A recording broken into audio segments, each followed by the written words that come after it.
going to be a very interesting hour, validating many things we've been talking about secondhand and anecdotally for years and years, about the imposter-in-chief, the man occupying the Oval Office. Who is he? Who was he? And for the first time, someone who actually went to high school with this guy has stepped forward to tell her story of what it was like to be around Barry Soetoro, now Barack Hussein Obama, and what he was like for real, not as the fictional stories of his young years were laid out to tell us. Her name is Mia Pope. She is a remarkably courageous woman. She is a Christian, and she was on Pastor James David Manning's program, a week or so ago, and I was able to get that video, and I posted it for all of you to look at. And Pastor Manning was kind enough to set this up tonight so she could come on this program and speak directly to all of you. And I'm very grateful for that, Mia. Thank you for being here. Oh, thanks, Jeff, for having me on. I'm happy to give the story. I think we as Americans, we need to get some clarity about some things, and I'm thrilled to be able to clear up what I am able to clear up.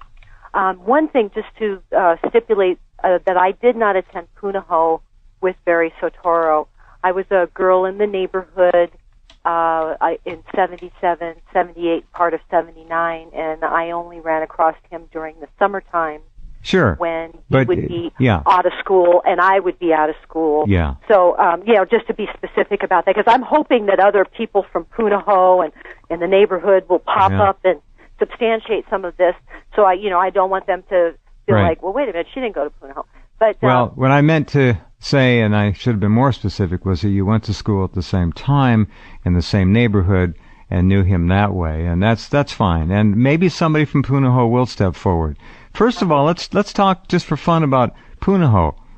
He entered Punahou under very unusual circumstances, according to tradition. Did he not? Yeah, that's right. The school is over 100 years old. It's an old missionary school, and it's one of very few in the country. I'd say a handful of preparatory type academies in the country. That's not only extremely expensive, but the admissions process is quite selective, and you might see some of these types of schools on the East Coast, and those familiar with that would maybe understand the incredible hoops that you have to jump through to get into these schools. Yeah. But one of the characteristics of Punahou, of which I'm aware of, is that they really will only take you from kindergarten. And there's a whole rationale behind that. In Barry Soetoro's case, from what, if we can believe anything, but he was supposedly, 10 years old, so that would put him at about the 5th grade, or maybe 11 years old in the 6th grade. They wouldn't want a student coming in at that age simply because a child that age would bring other influences, their experiences and that sort of thing. And, if you have a rogue kid in there, can kind of infect the other kids. So there's they have this kind of a philosophy where they really kind of prefer to groom you from kindergarten on. Understand. So, and there's a waiting list to get into that school. Yeah. There's no shortage of students. So if you figure that each one of those classes is full, so for Barry to have just waltzed into Punahou like that, and I'm just giving my testimony, and those who know Punahou, and I certainly know a lot of people there. Yeah. I've even had a couple of boyfriends that have come from Punahou, and it's really an unheard of thing. And so, if I'm just saying, I'll bet $1 that it has never happened before and it has never happened since. Now that's my testimony. Well, I would think you're quite right. I do know people who have gone there myself over the years, and they've described a similar profile. It's very expensive too, and these are 1970s dollars. What was it? What did it cost a month to go there? Yeah, it was. Last time I heard a figure on Punahou was in the middle 90s, and it was about $900 for kindergarten at that time, a month. That's right. Yeah, and if I remember, a month, folks, a month. Just so you get so this is in like 94 that I recall, because I had my nieces coming to live with me in Hawaii. And so I thought I might try to see if I could do some, because they were that age, 4 and 5 years old. Right. So I was pricing things. So that was the latest figure that I have. But remembering back in the day, I think it was something like, as much as $600 or $700 a month for even $70. That's a lot of money. You can multiply that by 3, I'm sure, by now. So yeah. Not cheap. Okay, so, the idea of Hawaii summer vacation, people hanging out. It's not a huge area. Everybody kind of knew everybody that was socially active, I guess, and that's how you got to know Barry. Right. You knew the fast lane types. You knew the socially mobile types. How would you describe his overall position in the young people's community? These are 15, 16, 17-year-old kids. Yeah. He floated around amongst us. There was over 10 of us and less than 20 of us, interacting from, throughout. I didn't see Barry every single day, but I certainly still saw a lot of them. So he was in your little peer group. You had a little peer group, and he was in that group. Okay. Yeah, he was more, I'd say, on the periphery. Barry had a type of personality where he might have some acquaintance for a while, but he seemed to just either make that person mad at him, burn him off, or he just like today you see that usury type of personality. He was either, bumming money, bumming cigarettes. Oh, he's a taker. Something off of you. He's a taker. Yeah. And so what would happen is he would wear out that emotional friendliness. The reservoir of affection would easily dry up with him. So he would kind of float around a bit. And so I would say that Barry really wasn't a beloved member of our peer group. And another thing is even us kids, and we were naive kids basically, right? Like, knuckleheads like all, most teenagers. Mm-hmm. But even we could tell about his pathological lying, and he would just, he'd just tire you out. Okay, so he'd come on with his charm, his flashy smile. I guess most of you were smoking a little bit of weed back then. Oh, yeah. I've never done prevalent. Cocaine in my life, but I've definitely smoked and inhaled Pakalolo in the 70s, for sure. Mm-hmm. And I even held it in for a second or two before exhaling. My goodness. But, all right. Yeah, I know. You definitely don't want to waste that stuff. Somehow I wound up staying out of the hardcore drug scene myself, and I don't know, miracle why that was the case. Okay. But it was all around me, and there were certainly people around me that did harder drugs. Now, let's talk about Barry's sexual orientation then. Yeah. I understand that you and your peer group knew full well that even then he was at least bisexual, if not fully homosexual. How did you assay that, and what did your friends think of that in your group? We're looking at 77, 78, 79. This is before AIDS. Gay was a raging concept. It was not really, it was like somewhat avant-garde, perhaps, to be gay. There was... was it kind of cool? It was kind of cool. Huh. It was kind of cool. If you think, I refer to the Studio 54 mentality type crowd, but yeah, it was cool.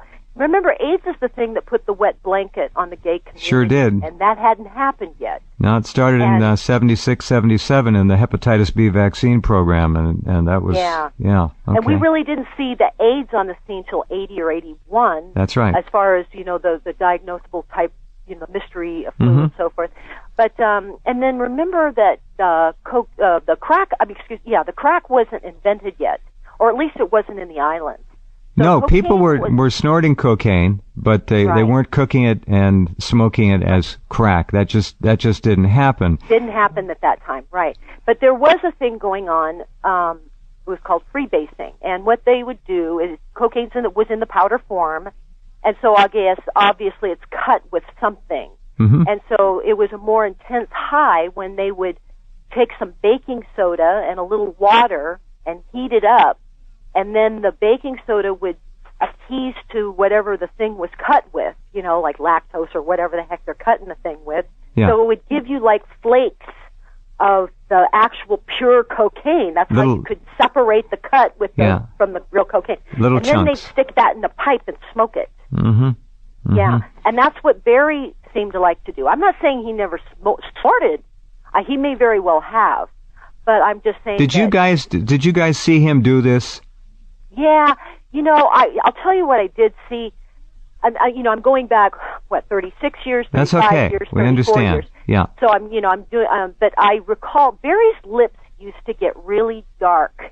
I mean, like 3 or 4 or 5 shades darker than the rest of his face. Now, there's a physiological reason for that. The cocaine residue restricts the blood flow to the tissue. Uh-huh. So when a person of color does that, the lips get kind of purplish. Darker. Yeah. Kind of purplish, right. Mm-hmm. And so I remember that, see, Barry's kind of convenient like that. He wears a sign for you when he's hitting the pipe hard. So I remember we could always look at him and go, Barry, hitting the pipe. Because there are times when his lips will be a relative similar color to the rest of his face. Mm-hmm. And then when he's hitting the old pipe, his lips get really dark. Looking at him now, Mia Pope, do you see evidences of cosmetic surgery to his nose or were his lips made any smaller? There's been talk about that. Yeah. You know what I can tell you is that I think Barry has either had his teeth tapped or had some veneers put on. Okay. Because his teeth weren't crooked, but they weren't perfect like they are now. Yeah. Right. They weren't that denture perfect like they are now. And if I recall, I think his incisors, that'd be like the equivalent of a canine. Uh-huh. I think they stuck out more. So I think that he's had some, at least what I can recognize is I think he's done something to his. All right. Well, that's not anything to damn anybody about in this day and age. No. Okay. He's a politician. He's a celebrity. And just, if you don't believe me, just ask him, folks. Right. Okay. So we have no question about drug use. None. No, marijuana, pot. And then, I mean, he really was pretty open because remember, it was like a status symbol. I got it. If you were to obtain it, it meant you had money, you had cash. But we knew because of his bragging that he was actually getting with these other gay guys, homosexual men, and that's how he was obtaining the cocaine. Remember, he's broke like we are. He's bumming change to buy cigarettes or bumming cigarettes. Right? Yeah. And yet he's got this coke. Okay, so he's got the coke, right? What were there other young gays in your group beside Barry, or was he pretty much it? I'll tell you, you know how these circles, you have the people you usually hang out with the most. Like say there was 10, more than 10, less than 20 of us. And sure. Yes, there were some young gay guys, of which I got along beautifully with, as a female, right? Non-threatening kind of thing, Sure. And I was always like friends with the fat girls and the gay guys and that sort of thing, which, whatever. But, there was some gay, there was. Was Barry part, did they hang out? Experimentally. Did they hang out together, the gays, Barry and the others? Yeah, I saw Barry Soetoro get out of cars with older guys. All right, that's where I'm going next. I saw him cavorting with older gay men. There was a place on Kuhio Avenue. It's spelled Kuhio, Kuhio Avenue. Mm-hmm. And it was located near where Hamburger Mary's is, so if any local people are listening, and that would be in Waikiki. There used to be a place. Now, at 14, 15, and 16, I still look like a baby, so you would have carded me immediately. I never could get into this place.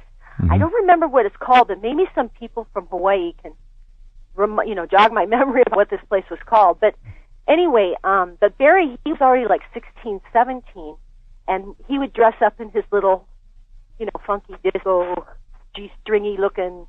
You've seen the pictures of him in drag, haven't you, Jeff? Yeah. So he'd actually dress. He'd dress like that, and he'd go to this place and interface with these guys, and they were grown men.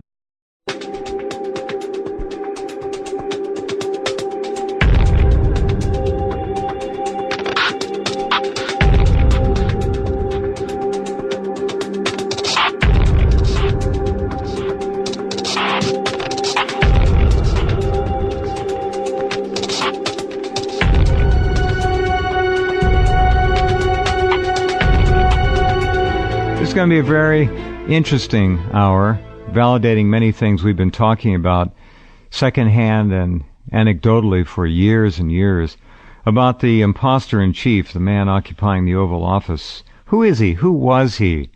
And for the first time, someone who actually went to high school with this guy has stepped forward to tell her story of what it was like to be around Barry Soetoro, now Barack Hussein Obama, and what he was like for real, not as the fictional stories of his young years were laid out to tell us.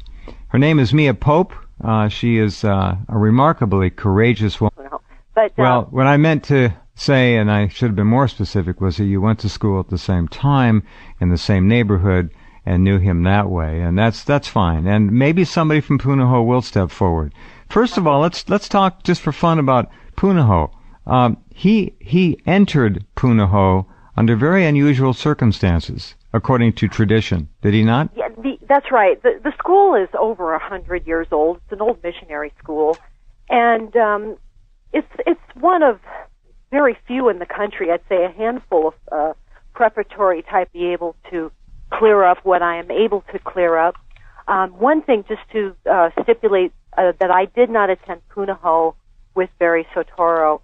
I was a girl in the neighborhood in 77, 78, part of 79, and I only ran across him during the summertime.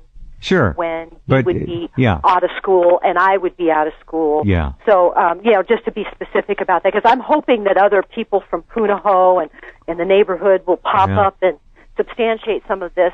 So I don't want them to feel like, well, wait a minute, she didn't go to. She is a Christian, and she was on Pastor James David Manning's program, a week or so ago, and I was able to get that video, and I posted it for all of you to look at. And Pastor Manning was kind enough to set this up tonight so she could come on this program and speak directly to all of you. And I'm very grateful for that, Mia. Thank you for being here. Oh, thanks, Jeff, for having me on. I'm happy to give the story. I think we as Americans, we need to get some clarity about some things, and I'm thrilled